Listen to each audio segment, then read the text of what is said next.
It is an amazing place. On paper, you would think it's flat, but as we talked about in that, and Brock did that in one take, I've got to tell you too, it has a bit more movement and more challenging aspects to it than you first perhaps realised. I've done an incredible job here. The team and the Sheehan family generally, and the work, as you can see there, even that tunnel construction to the right of your screen there continues. The amazing drag racing facility is down the road off to the right. It's superb. Cars roll for the first time today here. Greg Rust and Cameron Vanderdungen with you here in commentary. Thomas Randall is with us for our coverage, along with Richard Crail and Charlie Barlow. And this is a little something special. They were with us with the Shannons Nationals back in 2018 at this venue. It is Group S, Australia's living museum of classic sports cars. They were kind of once road registered icons. Now they're a lovely preservation or an engineering, a showcase of engineering heritage, I should say. And it's split cam across 3 different classes. Obviously things evolve with automotive manufacturers over the years. The cars change. So from a fairness perspective, in certain decades they're grouped together, and they basically go from 1941 right through to 1977. There are some awesome cars in this. Oh, it's amazing when you see some of the heritage, some of the racing marks like Porsche. So you can see the beautiful older 911 shape out in front, the 944s out there, and 928. And we can see some of the highlights from yesterday. And the Porsches, as we expected, got the initial jump. But once it was able to stretch its legs, the Mustang was able to shoot down to turn 1 and control the race early. But it was Golson who was aggressive from the outset, and he did not want to let any chance go begging and snuck through on Lawler. Lawler unfortunately had to retire the car early on in that session. It left the battle out on track amongst 4 different Porsches: Golson, Morgan, Barber and Corvette Jones. Corvette Jones suffering that issue on the front straight, which dropped him back behind Morgan and Barber. But the driver of the day, and he went a second quicker on the final lap of the race, was the 63 of Golson. An incredible drive, a dominant performance, but the race behind him between Morgan and Barber was outstanding in itself. Had a good chat with Barber this morning. He was fairly happy with how the day went. It was a vigorous battle at times with he and Jeff Morgan, but Jeff was battling an intermittent kind of electrical gremlin that was exacerbated if he hit any of the curbing around here at Shelby Power Motorsport Park. So they believe with the Morgan Porsche, that beautiful 2.7 litre green machine that you'll see shortly, that they have got it ironed out today. The other piece of news, Cam, from the paddock area is we believe that there was something fairly significant in the engine for Terry Lawler, that beautiful Shelby, which started from pole position yesterday and led the race early on. We saw it in the highlights you covered there a moment ago, retiring from the race. But unfortunately, that is it for the weekend, and I think Terry may have even already left the track. So there you go. It's a shame, but some of the cars, I was going to mention the Mustang is one of them, Corvettes out there as well. There is a car for pretty much everyone, and there's sports car. Group S is S for sports car classification, and traditionally for 2-door coupes. And Rusty, one of the things that Thomas Randall and I were talking about this morning is, how did Alan Moffat get the Mazda RX-7 homologated as a touring car when it was a 2-door back in the day? It should have been in this category, really. It should have been in this category, and yeah, I mean, the Corvettes, I love some of the Porsches that are in. I mean, there's even not just your traditional 911 spec machine either, Cam. 928s and a whole lot more. Just really quickly, Rusty, I do have to give you a big shout out of Father's Day. You are a very proud dad of 2 incredibly talented young women who will not be going to after parties at the Singapore Grand Prix. They will not. As we see the cars start to form up for a race, there may or may not have been a phone call to his daughters going on at that point in time. I think there was a Father's Day FaceTime trying to happen while I'm trying to read a grid. Apologies, everybody, but it's lovely that they were dialing into wish, as we do indeed, all the dads who are involved in motor racing. And those of you watching on the screens of 7 this morning right around the country, and even on the SRO Motorsport Group channels internationally, happy Father's Day to you all. Really cool to spend it this way, enjoying a bit of motorsport. The Webster machine there, the number 7, Cam, that is a beautiful Porsche, and we should say thank you to Andrew, because he's been great at assisting us with some information, Alex rather, I beg your pardon, with some information on the cars and the class and so on in the lead-up. Thank you, Alex. As they roll up to the grid position, you can see the wet line offline, I guess you'd say, and it's a drying track. It's quite warm out there, but there's no wind, so it'll dry out relatively quickly once we get racing underway. And if Terry Lawler was out there in his Mustang, he'd be ruining the water on the track. But the reality is the top 4 positions are held by Porsches. So the benefit of being in the lighter, smaller Porsche is nullified by the fact that everyone else has the same machinery around you. Many of the crews staying down the road, just about 20 k's away at Murray Bridge. And last night, a kind of squally storm blew through very quickly. A bit of lightning and thunder. And as you say, when we arrived at the track here this morning, it was a little damp around the place, but it is a warm day here. It will dry in a heartbeat. Golson was the story yesterday with those trademark colours in the 63. Once we had the unfortunate demise for Lawler's car. Barber's made a great start there, splitting both Morgan and Golson as the 3911s run down to turn 1 for the first time over that rise, and at around about the 150 metre mark or thereabouts, depending upon the categories here, it's on the brakes into turn 1, but try and line up the car nicely for the sequence through 2 and 3. They'll be very tentative on the opening lap here through the next complex of corners. You don't want to compromise too much through turn 2 because you need to get it rotated through turn 3. And Golson, he looks very confident. And I must say, Barber looking strong early on in this race as well in second. Oh, the spinner. And there's contact there.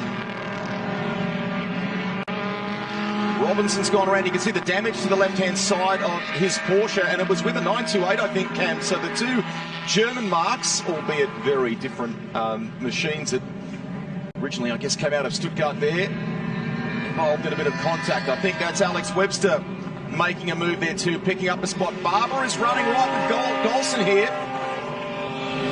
Morgan's dropped back a little, so I wonder if... Now he's looking racy, is Barber. He has looked aggressive from the opening corners. Now Golson's turned it up. Bit of a gap now, rotating for him. They make their way through turn 11. Lock up, break, yeah. It's the right rear, it just unloads for both of them. Big run up to turn number 13. You look at the damp spots out on track. You really don't want that into a braking zone, especially when you're trying to fend off a hard-charging driver behind you. So we continue on lap number 1. The leaders have skipped away now. There they are. Golson leads from Barber. Morgan a lonely third at the moment. Little shot there a moment ago. Joe Collegiate, good job yesterday in the 44. These 2 are clearing away, and Golson is starting to light up the monitor already, despite that. See, it's clear there, Cam, isn't it? But in other parts of the track, there's still some reasonable damp patches that haven't completely dried yet. Gentle on the throttle, almost a little tentative until he gets it lined up. And firing down the big straight here at the Bend Motorsport Park. We're running, as you may have seen at the top of the coverage here, the international layout, 4.95 k's in length. Morgan not able to run with them at the moment, and he may fall back into the clutches of the Stingrays there. So, 2 of my favourite shapes of cars, those Corvettes. Look at them. They are magnificent. It's on my my wish list, Rusty, the old Corvette Stingray. 1970s era, I think, probably is my overall favourite. Beautiful. 60s. The car of Collegiate, there's a 66 model. That 5.4 litre engine, magic sound, something newer generation. They're struggling to get it pointed in the right direction. Getting all that power to the ground. Such a different beast to the Porsches running up in front here. Nearly a second now. Graham Golson's eked out a lead of about it's 1.5 now, in fact, over Barber. This is a sports car for you, Rusty, from back in the day. Something you look there and go, I wouldn't mind that in the garage. There's some great stories behind all of them too. When you wander through the paddock here, Cam, I mean, there are often stickers on many of the cars that reflect perhaps some time at Goodwood or Red Sport and things like that. If you're talking some of the Porsches here, this particular one of Alex Webster's is a beautiful, beautiful car. Even the race seat has an etching in it that has kept it in the kind of colour scheme or character of the car. It's beautifully built and preserved. We talked yesterday about it. Barber's car he's in second place at present, Doug Barber. That car he originally tracked down about a decade ago, just over, in fact, on Gumtree, of all things. Great shot from on high here at the Bend Motorsport Park. Wonderful day of motor racing coming your way here. If you've not seen the Shannons Speed Series before, it's a day that offers a little bit of everything in some respects. GT racing machines, both GT4 and those aspirational GT3s, will set the grid for Ferrari Challenge as well, and they'll have their title deciding race this afternoon. What a season it's been for them, and great to have them with us for much of the tour on the Shannons Speed Series. We're just watching Constantinides. He's been dropping away. The car looked racy earlier, but just gets overtaken by Webster in the Porsche. Constantinides now down to 6th and Webster up into 5th. Collegiate was another one of those cars that was running faster earlier and was just disappeared out the back, as we see Constantinides now with the higher level of horsepower, gets the job done back on the front straight, and Webster has to do it all again. We're about that point in the race too where things start to feel the stress, the tension, because it is, you know, true to its production roots in many respects, Cam. Collegiate's dropping back a little bit from this group too, so he was kind of comfortably in the top 5 there yesterday, but is floating back around 7th, 8th spot at present. Here comes Alex Webster, dives down the inside. This corner completely doubles back on itself. You'll often see people late apexing through it, try and take a nice wide line on entry and then fire back into the apex, and I guess you could call it 2/3 of the way through the corner, Cam, couldn't you? So it's one of the things you mentioned, Rusty. The elevation change out on track's one thing, but it's also the camber profiling of the corners. You get many that are on camber, but then you get some that go over a hump to it, almost like an off camber on the other side, trying to throw you off the track. It's a technically challenging circuit. Drivers love it because it's got so much complexity to it. There are elements of this circuit, Rusty, and it's going to sound funny that we refer to this as like an expansive GT style circuit, as we see Constantinides fight back again against Webster. Webster holds on. He just has to stay close enough to him though. Constantinides not giving it up. That's great for Ray Narkowitz in front of them in the other Corvette Stingray, the 65 model, that blue entry. He holds down 4th at present. Big thanks also to the team from Apex Steel who sponsor this series. We were thrilled when we learned that Group S will be back with us for this round of the Shannons Speed Series. 1 race yesterday, 2 coming your way on Sunday. Change up in front, is that? That is. Golson's dropped back to 2nd. Barber's in the lead. You know why? Golson, look at the middle sector, 46.3 through the middle sector. He's had a moment. He's had a moment. So let's see what's happened. The leader, overtaken. Barber's gotten through on him. That's the overtake. But something's occurred because he's lost 2 seconds in the middle sector. Is there more to that? From what his previous had been? Well, I think we were both anticipating seeing that car perhaps venture off track a little or have a moment. We didn't kind of see that then. Is there maybe an issue from a gear shift standpoint or something along those lines? It's clearly recovered now. Golson is back on it and chasing Doug Barber, your race leader. Could be the old missed gear, exactly as you suggested, Rusty, because it did slow dramatically. But he's back on the pace now. So at the same time that Golson had that slower middle sector, Barber set the fastest middle sector of the entire race with a 44.8. So it was 1.5 seconds he gave up to Barber in the middle sector. Car back up and running now though. 4 minutes 15 remaining in this session. In this race, I should say. Race number 2 for the classic sports car racing. Group S.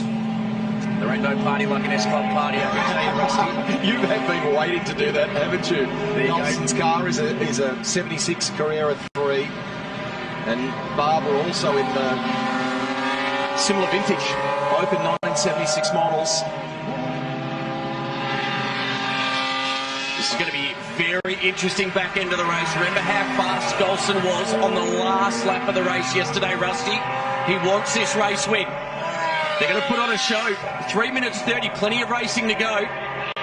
But he needs to be patient. What's been great is Barber has looked racy from the opening corner of this race. And he's pushing right out, trying to maximise exit. He's being monstered now by Golson. Shuts the door. Does Barber. Great racing in Group S. A couple of interesting sectors popping up. Constantinides through Sector 1 is the fastest. Jeff Morgan, something started to come to life perhaps in that car. He's 6.2 behind this pairing as Golson throws out another challenge with just under 3 minutes remaining. Barber stretches the legs and keeps it. There's Morgan in the background. He went skinny on exit, did Golson. I think he's compromised his run down the straight. He thought he had the better exit, but more speed able to be carried through the corner by Barber. And they're so even, these two cars, in straight line performance, that it's going to come down to about now on an exit. Did he get the power down? Is he going to get a run here? He looks like he's got the run. He's set him up here. Golson now goes back into the lead, sweeps in front of the nose of Barber, and he takes back command of this race with 2 minutes remaining. Keep a watching brief on Jeff Morgan. There won't be enough time for the green machine, I think, to close in on them in the background, but he was quicker than both Barber and Golson last time by, to the tune of about 3/10. Having said that, Golson's now lighting up the monitor, which reflects the pictures that Cam was just describing. So best we've seen in the first sector. Fastest lap of the race, though, belongs to Steph Constantinides at 2 minute 19.81, and he's currently holding down 5th place. Collegiate, fastest of all to the first sector. So he's back in 7th, but the battle is not over yet. 1 minute 30 plus 1 lap, Rusty. So based on the lap times of, what is it, 2 minute 20 is the fastest, or 2:19.8 is the fastest we've seen from Constantinides, but about 2 minutes 20. I would suggest they're going to get at least 2 more laps in this one. Good battle for 4th place here. So Narkowitz holds it at the moment from Constantinides, who we were just talking about in the 1971 Corvette Stingray. Then there's Alex Webster, who we've been talking about.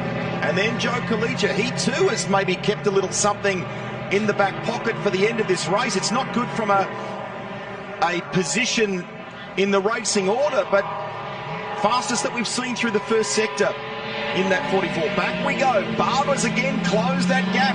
Less than a second. Little bit of lap traffic coming into play as well. Philip Powell in the Ferrari Dino, the 308 GT4, just going around that car there.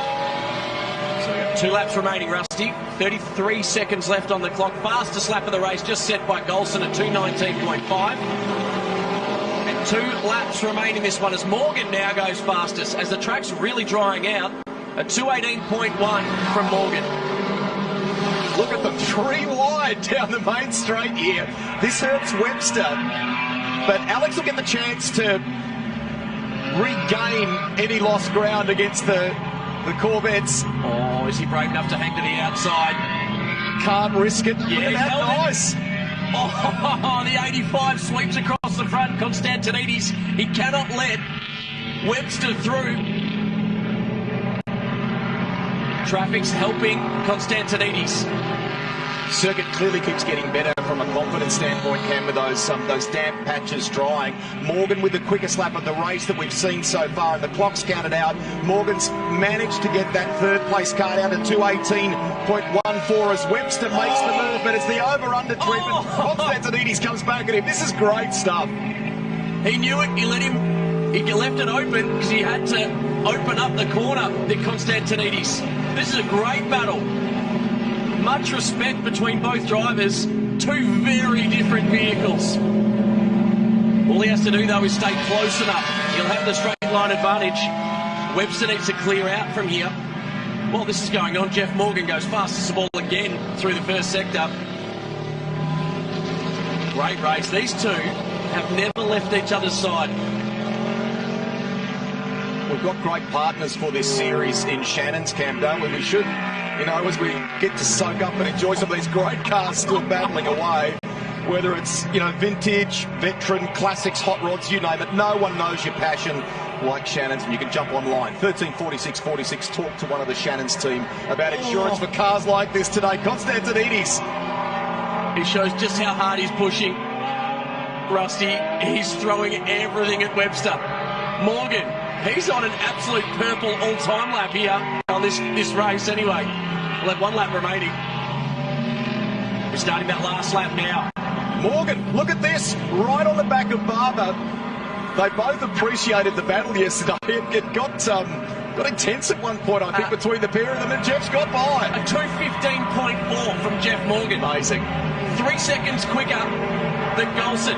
So Morgan's now into second, and he's a real threat for this race win. We remember they've had a couple of little electrical issues with this car. It affected them in qualifying. He only got one real fast lap, and then yesterday, as we were saying before, when he made contact with the curbs and unsettled the car, it seemed to kick in whatever was going on, a loose wire or something or other. They were confident they'd sorted it overnight, but for whatever reason, I don't think Jeff's felt quite 100% with the grip in the track or something. That car's come to life as this race has gone on. Fastest lap of the race so far, up into second, but Golson might be hard to catch from here. Well, he's nearly inside DRS zone. No, he's not. He's lost that second now. Golson's turned it up with a personal best at the end of the first sector, so he's cleared out by 2 seconds, and now Barber's fighting back against Morgan. It was down to 1 second. But remember, Morgan was 3 seconds faster than Golson on that last lap, but we've got a spinner that's 64. That's a lot further back down the order. Badgian in 20th. David Badgian, yeah. So, I mean, there's just an unbelievable array of cars in this field. Open top sports, you name it. The development that has gone on in that Porsche of Jeff's, he's had it for over 20 years now. I mean, when you wander through the paddock, all the Group S cars are basically together in the paddock area here. Around Constantinides out of 6th place. And you can feel that was coming. The 71 Stingray's beach. Can he get it out? Oh, he's got plenty of grunt to get out of there, doesn't he? So, well, this is the battle right now. We're on the last lap of the race. Jeff Morgan, fastest driver of the race thus far, and he sits in second at 7/10 the gap. He's going to run out of corners though, Rusty. 2 starts, 2 stunning performances, but a bit of pressure on Graham Golson. He'll greet the checkered flag. Nice work in Group S. Jeff Morgan gets back, fights back to finish in 2nd place, takes the quickest lap of the race, and a fast finishing Doug Barber made sure there was nothing between them in the line, if you will. Now, this is for position on the run to the line. Alex Webster's got to 4th. And there's a change as well. Did you see that? Collegia gets through. So Collegia sneaks into the top 5. He was running there early, dropped Look at him. back. Look at him. He's fist bumping because he's got him at the line. Its timing is just updated. You could see it as they crossed the line from the pictures. But Joe Collegia got there. Awesome. So Webster, he was fist pumping as well. They all are quite happy with that race. Having said that, Constantinides, he was putting on a great show, and unfortunately has ended up 10th as a result of the spin. Yeah, they're all happy, aren't they? Everyone's very happy out there. I wonder what happened with Constantinides, though, whether that's just that amazing run. Yeah, he just ran out of tyres. Well, it was a bit of a vigorous battle, that fight for 4th, wasn't it? So, in the end, Alex Webster, he kept, I guess, ensuring that he had the nose of the Porsche in the fight amongst some of those Stingrays. But a bit of patience working in his favour, and in the end, now, have they updated the timing once again? It's saying Webster 4th, Collegia 5th. Collegia got Nakovic on the line. Amazing. I thought for a moment Collegia may have even had Webster. It was as they say in horse racing, a photo finish, wasn't it? It was. Here we go, highlights. 9.1 of a second to the gap there as we see the jump off the line. Golson looked good, but it was Barber out of position number 3, who was the fastest of all. He hole-shotted it between the front row, went to the outside, and Golson just managed to hold on purely because of track position. And they were very tentative on a wet track when it started out. At this point, Jeff Morgan looked like he had issues. He was starting to drop off the back of them, and the battle was raging amongst the Corvettes. There was contact early as well. This is when Barber got the move done, and we didn't see what happened to Golson. We think it might have been a missed gear shift in the 2nd sector. And Barber got to the lead. Golson wanted it back desperately. And he did it through the turn 1, 2, 3 complex of corners. And once he got himself back into the lead, he controlled the race from there. The fastest man of all, though, was Jeff Morgan. He put in a 2-minute 15.4 second lap, 3 seconds quicker than the two cars around him on one lap to move himself up into second. Oh, and did he loose? This is the moment we were wondering about. We didn't see it in the race, but Constantinides, he was loose, held it until he didn't. Dropping at the very end of that tail-happy sequence, just dropping the left rear off, just sealed the fate, unfortunately. Greeting the checkered flag, well done to Golson from Morgan and Barber. They are your top three. Webster will be happy with that. 4 911s in the top 4 at the end, and a fast finishing Joe Collegia in that mighty 44. Oh, well done. How good. Sports car racing. It set the tone for the day, hasn't it? If every race is like that one, we're going to have a very good day of racing. Well done. You can see just with them fist pumping, the drivers knew just how good a show they put on. Well done to everybody giving us a chance to show our audience exactly what Group S racing is. Fantastic. Great show, and the 3 drivers that will be on the podium are heading down pit lane. That's one of those great joys, Greg Rust, when you get to go one way and the rest of the field goes the other way. Thomas Randall's experienced that a number of times in his career. Richard Crail and myself, though, we were the ones straight back into the paddock. Charlie Barlow is there in Shannon's victory lane. Let's take you there now, in fact. I'm not even going to let him get out of the car, I reckon. He's very, very fist-pumping. He's very, very excited, and he certainly should be. Graham Golson, you had to fight very hard for that one, sir. Let him get all unhooked. I think we should help him out, Chloe.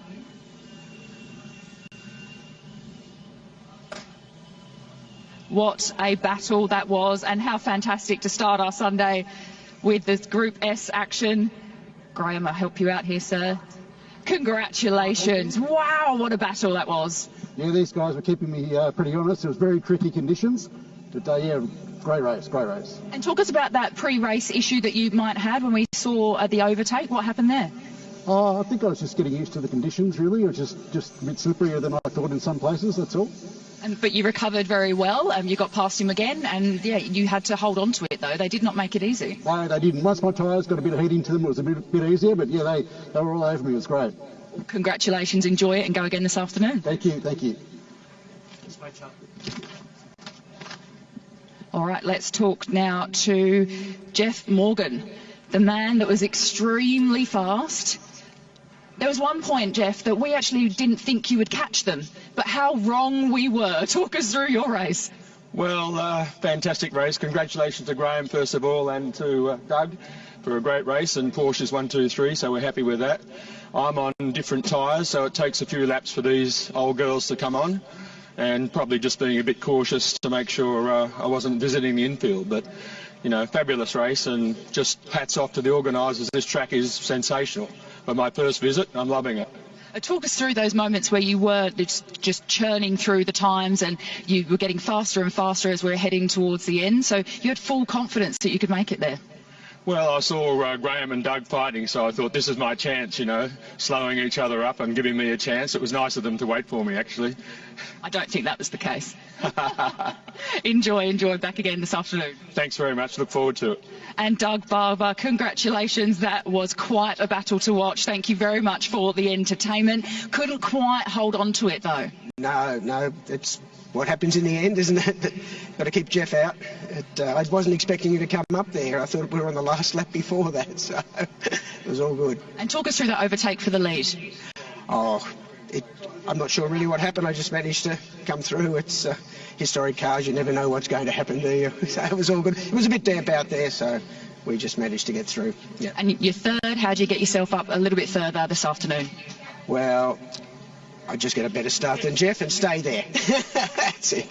They're smiling. They're having the absolute best time here, guys. Group S. One more race to go this afternoon. What could possibly happen? Lovely stuff, Charlie. And we're really looking forward to that. Some great camaraderie between all of the competitors there. Here's a look at the schedule still to come on a massive Father's Day for you. First Focus Radical Cup Australia. Remember, championship deciding weekends in a couple of categories. We'll go qualifying in Ferrari Challenge. They have a second qualifying session, a second set of tyres to use before they go racing for their final this afternoon. Monochrome GT4 Australia. Yesterday, that was box office, that race. I cannot wait to see what unfolds in race 2 today. Group S will be back with us. Then GT World Challenge Australia. We bookend the day with some great classes of racing. A break here from Taylor Men. Back with more right after this. There was one